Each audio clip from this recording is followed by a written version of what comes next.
Shallow convergence na ating binabantayan since nung isang araw pa, nasa 20% anomaly na. Posible bang maging isang ganap na bagyo ito? Ating tatalakayin. Unti-unting pagiging southwest monsoon from southwesterly sa timog kanluran ng bansa. Unti-unti nang nararanasan sa bahagi ng Palawan, west portion sa Visayas at Mindanao. Pero ang bahagi ng Luzon, makakaranas na rin ilang katamtaman ng panahon, pero asahan pa rin ang maging kalat na ulan na may pagkilat at pagtulog, especially sa hapon sa gabi. Pero silangang bahagi ng bansa, magiging katamtaman pa rin at asahan din ang mga isolated rain showers.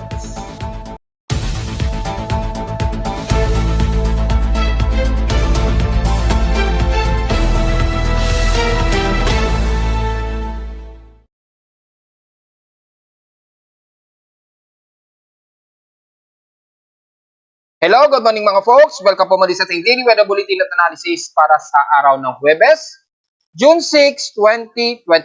Ang oras nating voice prime may maga, eksakto alas 11 na ng umaga. Yung southwesterlies, bahagyan ng nagkakaroon na ng intensification o yung paglakas ng southwesterlies inflow. So, pwede na nating maitatawag na southwest monsoon ito. At mas nararamdaman pa lamang ito ng mga taga-timog kanluran ng bansa ngayong araw, lalo na sa bahagi nga po ng west portion sa Visayas at Mimaropa area. Pero ang flow niyan ay maaring magpang-abot pa rin sa kanlurang bahagi ng Luzon anytime ngayong araw.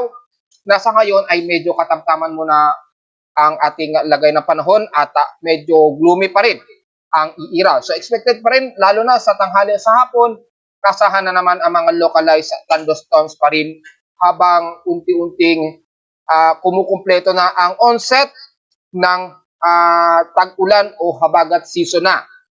Gaya ko nga ng aking lagi sinasabi, next week na po o second week na po talaga masasabi nating tag-ulan na.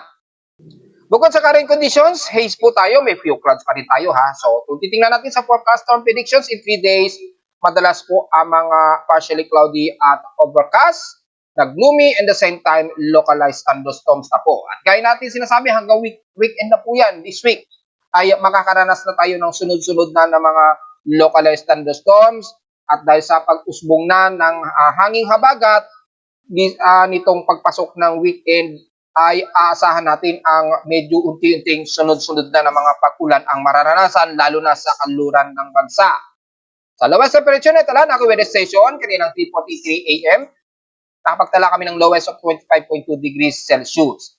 Tapos nakapagtala kami ng comfortable na temperatura na nasa 32.9 degrees Celsius lamang kahapon ito ng umaga at 10:42 AM. Ibig sabihin, mababa ang naging heat index namin kahapon kaya hindi tayo nag-post ng init factor dahil nasa 45.8 degrees Celsius lang naman ang naging temperatura natin. However, kung titingnan naman natin sa official heat indexes ni Pag-asa kahapon, ay konti lang din ang naging mataas ang heat index.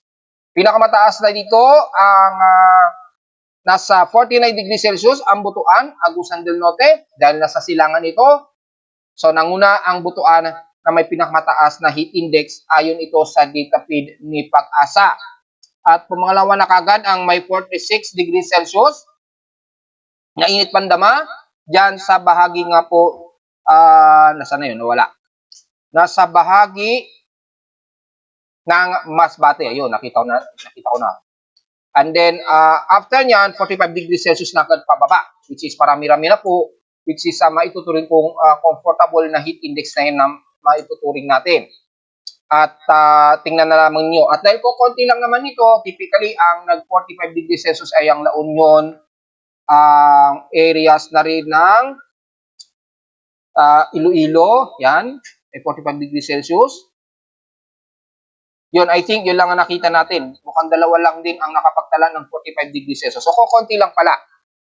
So, kukunti lang ang naging mataas ang heat index at alinsangan sa buong bansa. Dahil gaya na ating report kahapon, ay halos entire ng bansa ay nakaranas nga po ng gloomy at overcast at localized thunderstorms. Kasabay na rin ng pag-usbong kahapon ng southwesterlies na ngayong araw ay unti-unting turning na into southwest monsoon na mas nararamdaman na ngayon ng taga Palawan at Western Visayas sa ngayon. Samantala sa ating PSX in past 24 hours, nanguna naman ang Catbalogan sa may 35 degrees Celsius na maalinsangan o mataas na air temperature. At sa Baguio City, almost stationary pa rin sa kanila at 18.4 degrees Celsius na pinakamababang temperatura. Pagdating naman sa inulan, ay since maulan kahapon, nakapagtala ng pinakamataas ang Lawag Ilocos Norte na nakapagtala ng 46 mm na total rainfall. Dito sa amin sa Caloocan, West Grace Park, nakapagtala kami ng 19.8 mm na total rainfall kahapon. So, hindi man heavy rains madalas, ay nagkaroon lamang ng tuloy-tuloy kahit na mga light to moderate rain showers ang naganap kahapon. So, naging comfortable ang naging temperatura sa amin since kahapon. So, medyo nagpaparamdam na nga ang unti-unting pag-usbong ng habagat. Sa ating namang outside humidity na natiling 75%, ang outside humidity natin ngayon at bumababa ng 4% since last hour. Mataas naman ang ating atmospheric pressure base sa aking weather station na nasa 1,010 hectopascals. At mukhang hindi maganda ang ating air quality, nasa unhealthy status po siya ngayon, ang ating air concentration. So magmask po tayo just in case sa lugar ninyo ay mataas din ang pollution. Dahil gaya natin sinasabi, medyo hazy po sa atin ngayong araw. Since kahapon, medyo haze pa rin. So nasa 36.25 micrograms per cubic meter po ang taas nito, volume. So medyo hindi maganda sa mga sensitibong mga baga ngayong araw. Magmask po tayo. At sa high tide low tide status, may 6 hours and 36 minutes pa to low tide. Kasalukuyang nasa maximum high tide tayo. At kung sisilipin natin kung gaano ito kataas ng high tide and low tide, ay nasa 1.4 meters po. Ang mas mataas po ito. So napakalalim po pala ng level ng karagatan sa Manila Bay. So delikado po maligo ha. Pero sa mga mangingisda, napakagandang pagkakataon to para medyo malaki-laking huli ang makukuha niyo kahit sa pampang ng Manila Bay dahil medyo malalim-lalim nga po siya. So ingat na lamang sa medyo maalon, lalo na sa kalurang bahagi nga po ng Luzon ha, dahil nga po sa umuusbong na ng husto ang southwest monsoon. Sa atin namang almanak, sumikat ang haring araw kaninang 5:26 AM at inasang lulubog naman ito mamayang 6:23 PM. At dahil new moon tayo, wala tayong i-report sa buwan. Diretso agad tayo sa ating local weather outlook para ngayong Huwebes hanggang Biyernes na po bukas. So weekend na pala bukas. Magiging partly cloudy po ang ating maghapon at asahan pa rin ang mga localized thunderstorms kasabay ng pag-usbong na ng southwest monsoon sa kaluran ng bansa ha. Patuloy yan. So next week, maaasahan natin totally maide-declare ko na rin talaga na tag-ulan na by next week. At bukas ng Biyernes, magiging maulap ang ating maghapon din. Asahan pa rin ng mga localized thunderstorms. Parang mataas ang chance na paulan ngayong araw, 100%. Bukas ay nasa 90% pa rin ang chance ng pag-ulan. So halos buong weekend, kung titingnan natin sa short-term weather forecast, ay halos buong week na ito hanggang next week na ay patuloy na tayong makakaranas ng mga sunod-sunod na pag-ulan which is maide-declare na nga natin na tag-ulan na. Sa ngayon, medyo hindi pa 100%, nasa at least 60% pa lamang yung onset ng completion, kaya hindi pa natin totally maide-declare pa, mga folks. At si Pag-asa ay binabanggit na nila na southwest monsoon na po. Sa akin, southwest stilis pa rin na turning southwest monsoon pa lang. So, di na rin masama na banggitin na natin na southwest monsoon. Pero sa akin kasi, slowly progress to progress tayo. At real time kasi ang pinagbabasayan natin, hindi yung on the spot kagad, which is napaka-inaccurate naman. Pwede na rin tawagin southwest monsoon, pero para mas sigurado, southwest is slowly turning southwest monsoon. Para at least nakikita na at mararamdaman ng mga kababayan natin na sumusubaybay na ay may southwest monsoon na pala, may habagat na pala tayo, pero manipis pa. Unti-unti pa lamang siyang kumakapal. Mga next week pa siya totally kakapal. At least maintindihan, ganun pala ang pag-usbong ng habagat. Hindi pala instant. At least maintindihan ng ating mga kababayan. Ganun yun. Dahil ang galaw ng ating mundo, mabagal. So, yung pagpapalit ng klima, natural, mabagal din, mga folks. So, diretso agad tayo sa ating ginagamit na satellite imaging. Makikita po natin sa heavy rain potential, very cluster na po, yung southwest is turning southwest monsoon dito sa kaluran o timog kaluran ng bansa. Ramdam na ngayon ang mga taga-Kalayaan, Group of Islands, West Portion ng Visayas, at Mindanao area. Usbong na po yung ating southwesterly trending southwest monsoon na. So kay Pag-asa, itinatawag na nila itong totally southwest monsoon. So wala na ring masama doon na tatawagin natin. Naipaliwanag ko na rin kanina kung bakit southwesterly trending southwest monsoon.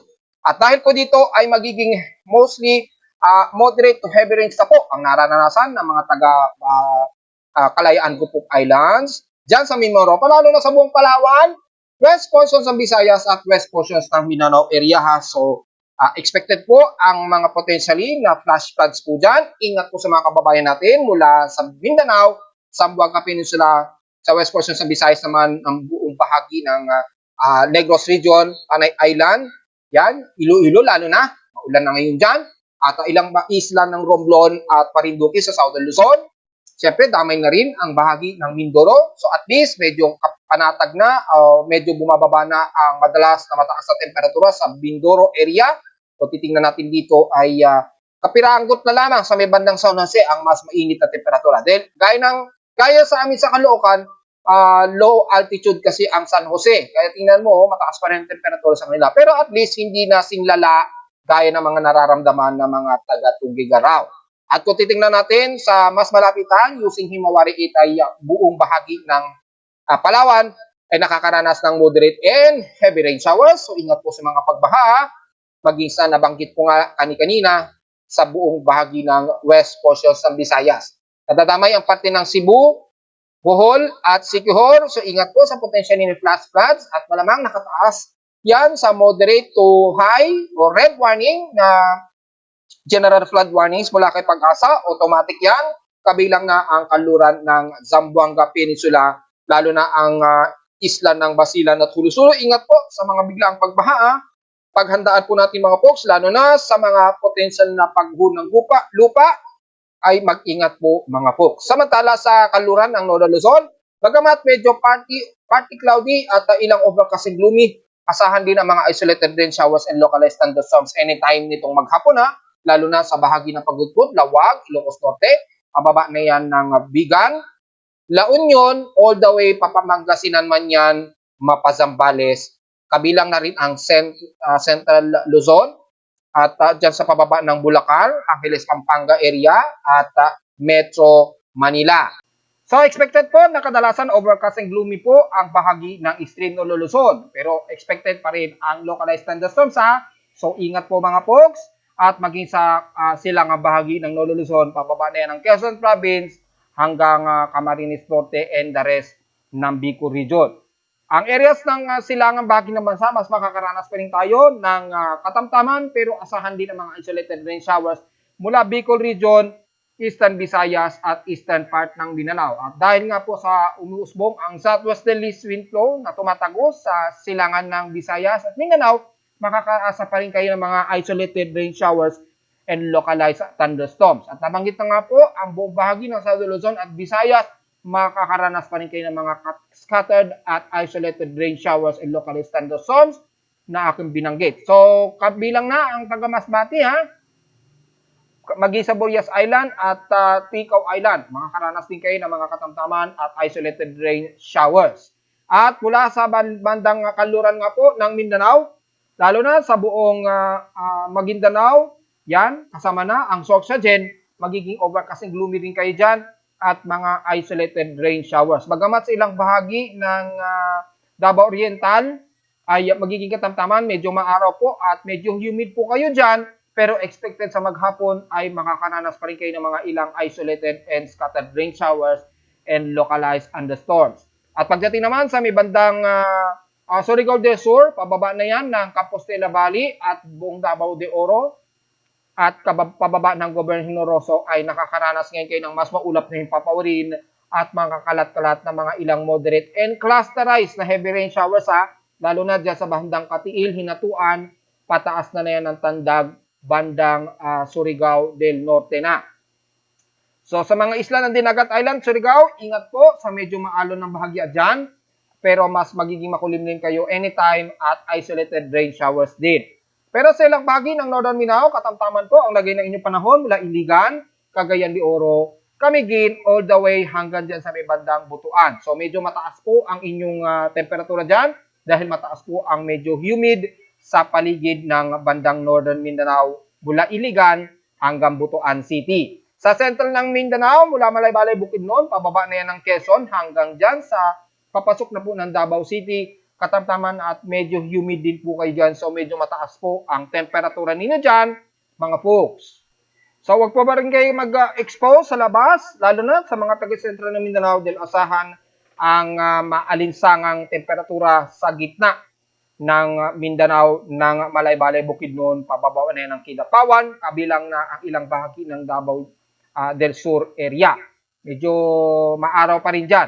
Pero despite na may mga overcast, hindi pa rin natin may aalis ang mga forecasted na isolated rain showers. Kamustahin naman natin yung drought classification. Dahil neutral na po tayo, makikita natin unti-unti na rin nababawasan yung ating monthly drought classification index. Mula sa pinakamalala, lalo na sa hilagang parte ng Luzon, nabawasan na po siya. Mga mangilan-gilang area na lamang ang medyo mataas yung drought classification index. Kabilang na sa ilang parte ng Calabarzon at Quezon Province, Mindoro at dyan sa may bandang Negros Region at Central Visayas area. Pero ang maliwanag dito ay unti-unti na nga pong nababawasan yung pinaka-drought niya. So yun ang at least medyo good news sa atin. Dahil kung titingnan natin sa ating daily drought index classification, since nitong huling month ng June 31, makikita natin medyo bawas na po yung paglala ng drought sa hilagang parte ng Luzon. Nababawasan na rin siya. Kung titingnan ninyo dito sa drought warning, nabawasan na ang ilang parte ng hilagang parte ng Luzon. So, ibig sabihin, nagsesenyalis na nga po na mababa at wala na po tayong El Nino kasi, so humihina na po yung drought classification. At papasok na rin kasi ang totally na tag-ulan sa bansa. Sa ating monthly rainfall stock, makikita natin ay mataas na o moderate na po. Nagdo-normal na po yung pag-ulan sa halos buong bahagi ng bansa mula Luzon, Visayas at Mindanao. Medyo good news na rin po na masasabi natin mga folks. At since kahapon nagkaroon tayo ng mga pag-ulan at silang bahagi ng Mindanao ay mukhang mas dadalas na tataas yung ating daily rainfall map. Sigurado, pagpasok next week, medyo tataas na po yung volume niyan. So at least magiging maganda po ang conditions natin.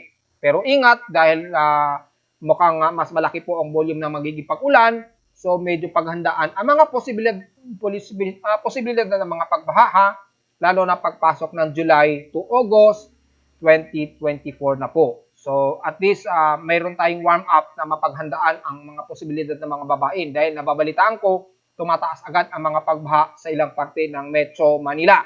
Hindi po maganda yung mga folks dahil ang inasahan natin nagkaroon na o pinatupad na ng ating Pangulo yung dredging dito sa may bandang Bulacan. Wala tayong balita kung naituloy na po yung paghukay dyan na magkaroon ng water facility o yung flood facility na kokontrol sa biglang pagtaas ng pagbaha sa may bandang Bulacan area o Central Luzon area. Wala tayong nababalita kung naituloy po yan, kung ano na ba ang naging status dyan. Dahil nung nakaraan nga pong taon, nagkaroon ng matinding pagbaha dyan sa bandang San Miguel, Bulacan, kung natatandaan ninyo. So, kung hopefully, yung nagkaroon ng pulong, ang ating Pangulong BBM dyan, ay, hindi nagkakamali, pinagpaplanohan nga po na gumawa ng treatment o parang tagasalo ng pagtaas ng baha mula sa matataas na bundok dito.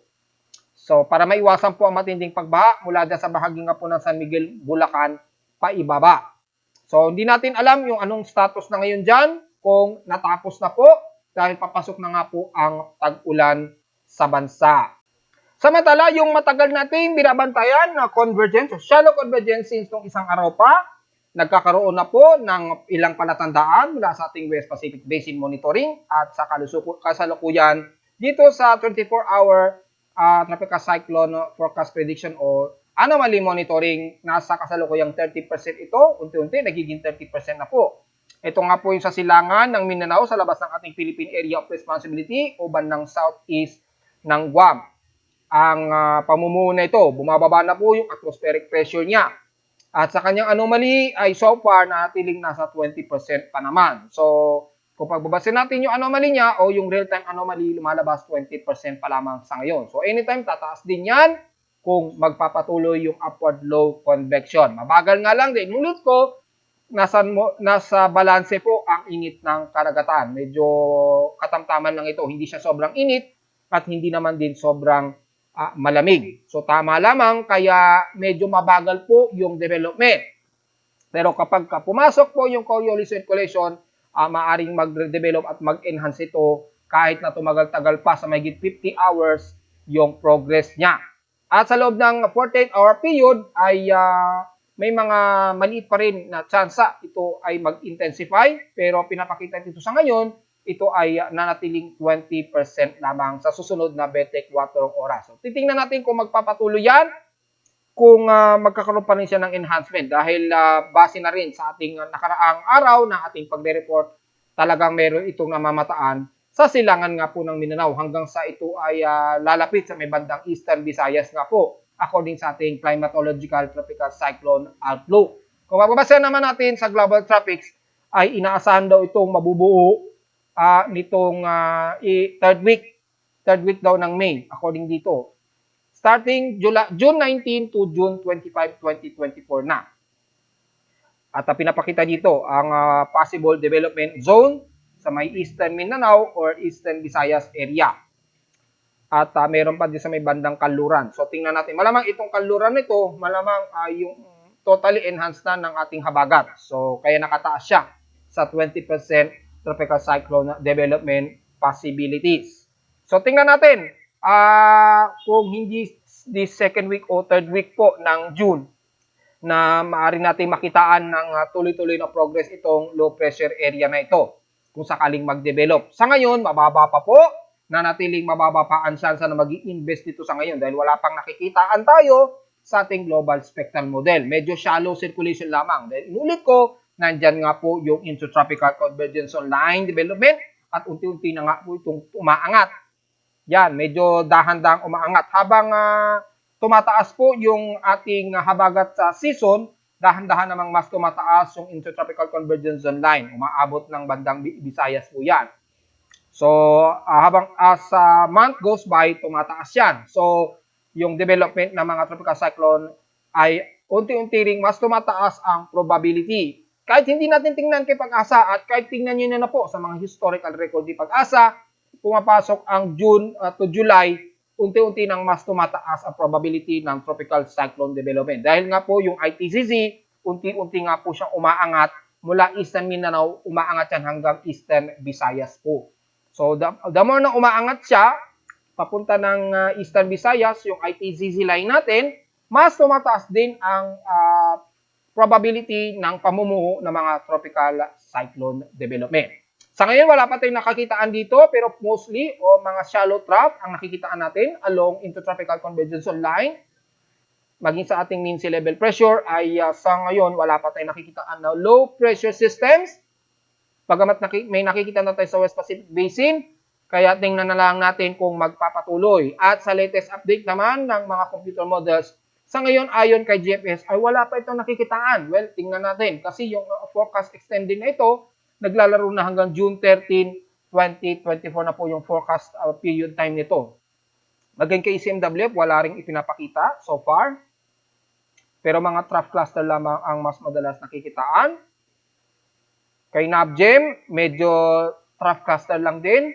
Mga shallow trough lang din nakikitaan natin dito. So, tingnan natin kung magkakaroon ng tuloy-tuloy na progress sa development sa ngayon. So, wala pang nakikitaan sa mga iba't ibang computer models nito. Pero anytime, biglang magbabago yan as time goes by nga po. Every 6 hours period. So, abang na lamang mga folks kung ito'y papasok yung ating binabantayan sa ating assessment monitoring sa West Pacific Basin mga folks. So, Latindo naman so far ay mula kanina ng 12 AM natin wala tayong nakikitaan na magnitude 4.0 pataas. So, despite na wala, pero marami-rami na kagad ng mga paglindol ang naitala. Kalimitan na naman sa may bahaging na naman ng Surigao del Sur at karagatan ng Davao Region pa rin. Mataas pa rin ang volume ng mga pagyanig sa paligid ng yan. So, ingat pa rin sa kababayan natin. At sa bandang Luzon, medyo mataas-taas na rin dahil meron tayong mas mataas na bahagya na may pagyanig dyan na itala. Pero sa mga taga Canlaon, medyo bantay-bantayin pa rin natin po dahil despite na medyo kumakalma siya, ay hindi pa rin maiaalis na mayroong part 2 na biglang eruption niyan si Canlaon. So medyo alisto sa mga kababayan natin sa bahagi nga po ng Canlaon City ha, malapit sa paligid ni Canlaon, ni Bulkang Canlaon na gising ngayon. At despite niyan ay madalas na pagyanig so far na detect sa may kanlurang bahagi ng Negros Region sa baybayin ng Sipalay at wala naman masyado sa kalupaan ng bandang paligid ng Canlaon. Volcanic earthquakes lamang ang madalas pero marami-rami yan, maabot ng mahigit sa 30 volcanic earthquakes yan, panigurado. So medyo ingat pa rin po sa mga kababayan natin dyan malapit sa Canlaon o sa Canlaon City mga folks. Kung titingnan naman natin yung historical earthquakes natin for the month of June 2024, kung dumadami ng buba agad, yan, i-load natin. Ayan, more than 200 na pala. So, total of 220 earthquakes na po kaagad tayo. Pero nanatiling 4 ang ating magnitude 4.0 pataas. Wala pa so far na dadagdagan. 216 dito is magnitude 2.0 pataas. So, mabilis na kagad ang pagdami ng mga paglindol ha. Nasa total of 220 earthquakes na po tayo nitong month of June 2024. So, medyo gising ang mga pagyanig sa ating sa bansa. Mas madalas dito sa may bandang Philippine Sea Plate pa rin sa may silangang bahagi ng Surigao del Sur at Eastern Visayas. So, medyo ingat po mga folks. Medyo listo pa rin tayo. Dahil medyo gising-gising po ang mga pagyanig sa ating bansa this month. So, gaya natin sinabi sa General Flood Advisory and Warnings mula sa Data PhilD Pag-asa, nakataas nga po ang bahagi nito ng kanluran ng Northern Luzon, Bulalawag, pababa na po yan ng Pangasinan at Zambales area. So, malino naman po yung ating explanation kanina. At kasama na ang Calabarzon, Metro Manila at Mimaropa, nakataas po sa naka-red warning ang possible na bahain at aasahan ng mga pag-ulan, lalo na sa Kalayaan Group of Islands at buong bahagi ng Palawan area ngayong araw. Ingat po sa mga pagbaha mga folks ha, lalo na mamayang hapon. At narito naman ating 3-day weather forecast para sa araw ng Huwebes, June 6, 2024.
At hanggang dito na lang po ating daily weather bulletin at analysis para sa araw ng Huwebes, June 6, 2024. Huwag po kalilimutan na mag-like, share, subscribe po sa ating YouTube channel. Visit lamang anytime sa ating website at www.pimoweather.com para sa ibang detalye. Gusto niyo malaman, hindi natin na-report ngayong umaga.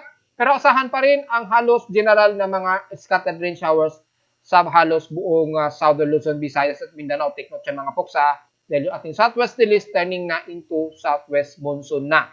At visit naman sa aking webpage sa Pimo Weather para sa gustong malaman ang real-time events mula sa aking weather station sa Caloocan at syempre sa mga data feeds mula sa iba't ibang weather agencies. Maraming salamat po mga folks at magandang araw po sa ating lahat.